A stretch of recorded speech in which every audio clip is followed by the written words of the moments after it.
I guess moving forward, one other thing that we talked to you about before is the application of ancient technologies on what we're doing today. So, for example, you mentioned that the techniques used to create Roman concrete are now being incorporated into technologies that we're using today. What is it about Roman concrete that makes it so attractive? And can you go into why we would want to look back almost to inform what we're doing today?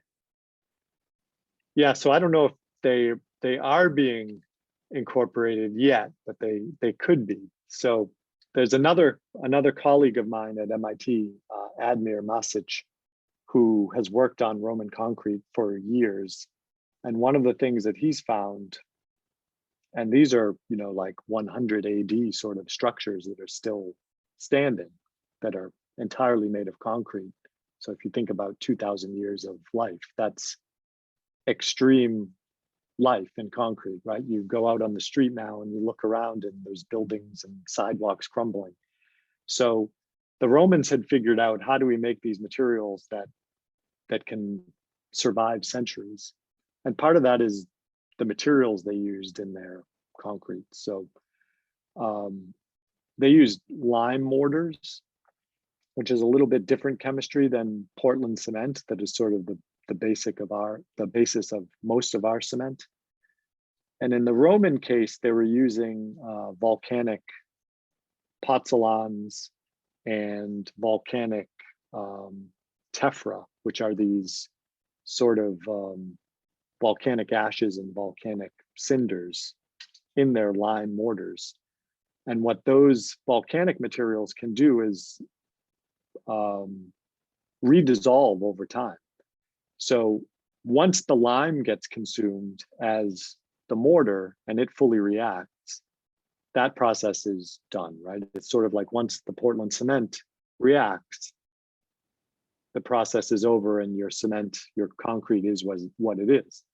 In the Roman case, these volcanic additions continue to react over time, continue to redissolve over time. They can sort of heal cracks that form. They can migrate and infiltrate and recrystallize and rebond interfaces.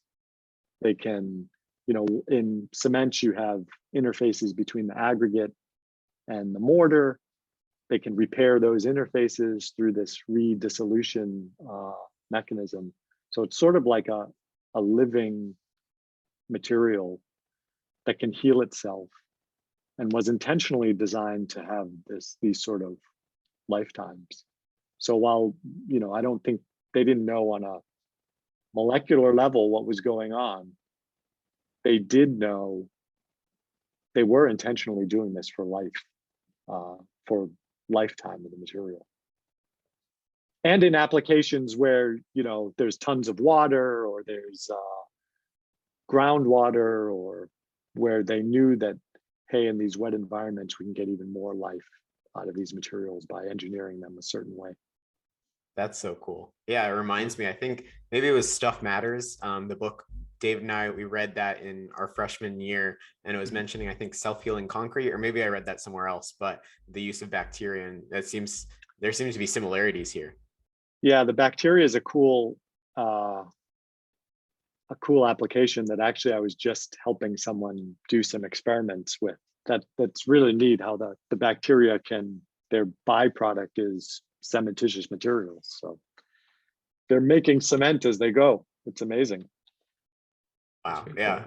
It's just a continuous reminder that material science it's very versatile and it's very impactful in just these little ways. So thank you for watching this segment of the It's a Material World podcast. For the full episode, hit the link in the description.